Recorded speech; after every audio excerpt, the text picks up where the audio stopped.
You are one of the co-authors of Governing the Nile Basin, The Search for a New Legal Regime. You co-authored this with the late Mwangi Kimenyi, and this book is dense. As you can see, there's a lot of notes in here because it's very well referenced. And I would Thank say you. you were one of the top experts in Africa on this issue. So thank you so much for making the time, first of all. Thank you. I appreciate the opportunity. My pleasure. So let's get right into it. I mean, we are in the middle of a war right now in Ethiopia. And something I noticed in this book is that there were several warnings that if new Nile agreements are not reached, the chances of war or violence between Ethiopia and Egypt is high. I can't help but think that is what's happening right now. What are your thoughts on that?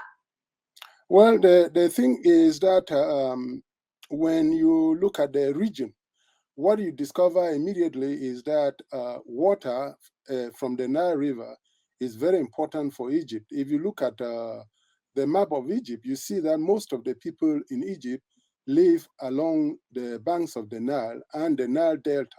So Nile water has been the source of life for Egypt for thousands of years.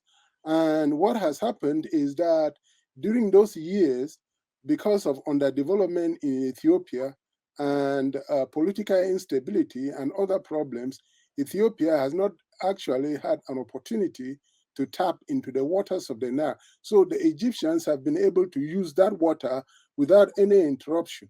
Unfortunately for Egypt, beginning in 2011, the Ethiopians were in a position to seriously challenge that control of the Nile by the Egyptians.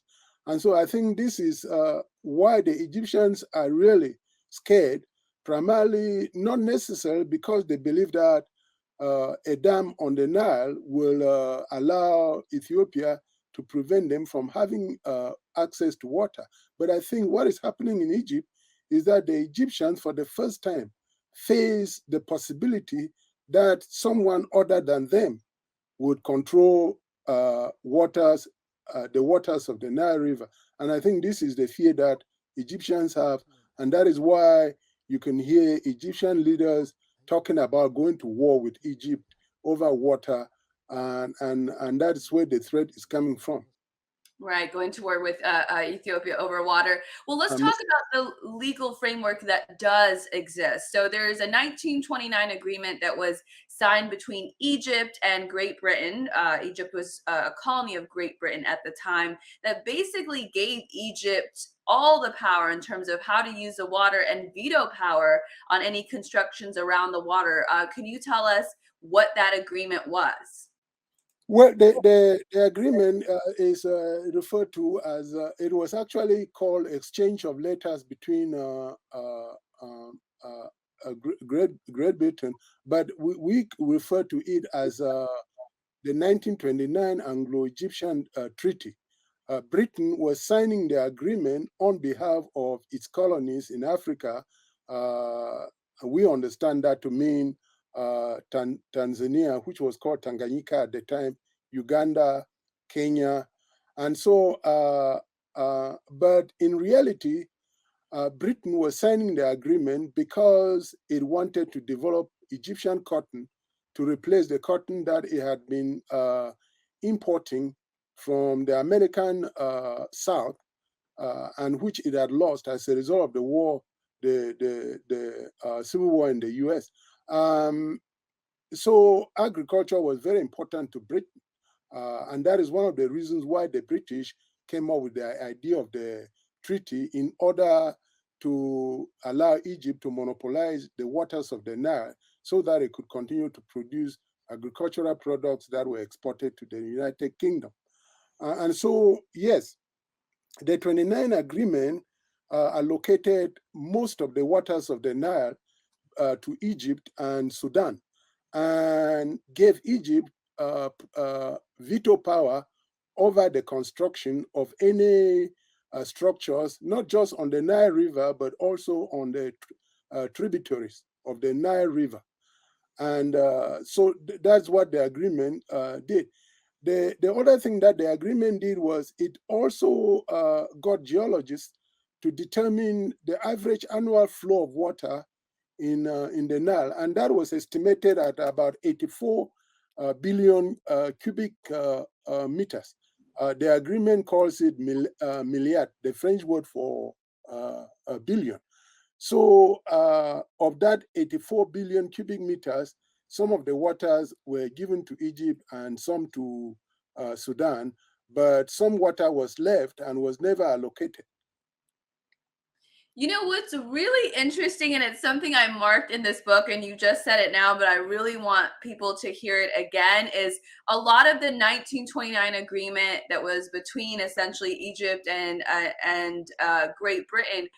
It was because Great Britain and I guess other countries needed somewhere else to get their cheap or free cheap, I should say, cotton from, because they were no longer able to get it from the South here in the United States due to the Civil War. I think that is something that is really not known by most people. I mean, don't you find that fascinating? Just that connection between what's happening on the African continent and what was happening here in the United States. Well, the thing is that a lot of people who study the conflict on the Nile usually think that the conflict beginning in the 1929 was between uh, Egypt and Ethiopia, when in reality the main issue had to do with the maximization of the interests of the European countries, and in this case, Great Britain. The British were not in the Nile to protect Egyptian interest or Sudanese interest. They were there to restructure the economies of those two countries, Egypt and Sudan, to provide opportunities for businesses to grow and export commodities to the United Kingdom. That was the primary purpose of that process. Uh, and anybody who thinks differently simply doesn't understand what the geopolitics of the situation were. And the second issue there has to do with the fact that even today in Africa, as I've said in several forums, whenever Europeans offer to resolve African problems, I always tell Africans to be careful because European leaders are leaders of European countries. They are not simply humanitarians going around trying to help people. They are representatives of independent countries, and their objective is to maximize the objectives of the countries that they lead. If they do otherwise, they could be impeached. And so when they offer to solve African problems, it is very difficult, I mean, very important for Africans to understand that there is a motivation there that may not be in line with the problems that the African countries are having. And so when the US government under Mr. Trump, President Trump, offered to negotiate an agreement between Egypt, Sudan, and Ethiopia, I made a warning at the time that it would be foolhardy for these three countries to think that the US was doing so simply because it wanted those three countries to have peace. The US has its own interests, and that is why the final agreement was one that did not really show that the US was interested in providing an agreement that was mutually beneficial to the three countries. And that is one reason why Ethiopia refused to sign that agreement. Right. And I think both the current Prime Minister Abiy Ahmed and the late Prime Minister Meles Zenawi both appear to understand that. I want to start with talking about Zenawi first, who is considered to be the initial architect in a significant way as far as the dam goes. What did he go up against? I mean, there was a lot of issues about him not wanting to take loans from IMF because probably because of what you're saying right now in terms of if too many interests are involved, that Ethiopia would not be able to do what it needs to do with the projects. Can you talk a little bit about what the late Prime Minister Meles Zenawi was up against and how that has evolved to what current Prime Minister Abiy Ahmed is facing now? Well, the thing with Prime Minister Zenawi was that he wanted a type of development in Ethiopia that was going to be determined by Ethiopians themselves.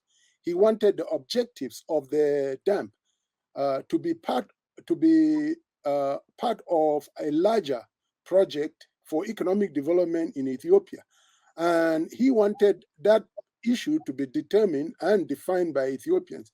And his fear was that getting external actors engaged would allow those actors to literally hijack the process and define it in a way that might not end up, especially in the long run, might not end up benefiting Ethiopians.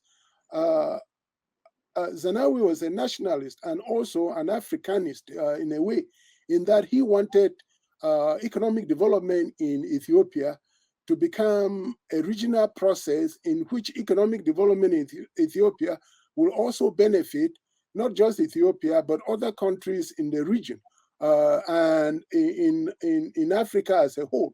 And so his idea was to come up with a project that would provide for rural electrification in Ethiopia, but also expand that electricity to other parts of Africa, to countries like Somalia, Sudan, Kenya, Uganda, and so on and so on. So that was one of the reasons why he was a little skeptical about engaging external actors. And part of that engagement was going to involve grants from international organizations like the World Bank and other international actors like developed countries such as the US and the European Union. So Right. I think this was the major reason why he was a little skeptical about foreign involvement in Ethiopian development processes. Hey everybody, please support independent journalism by going to patreon.com/HermelaTV and becoming a member. Thank you so much for your support.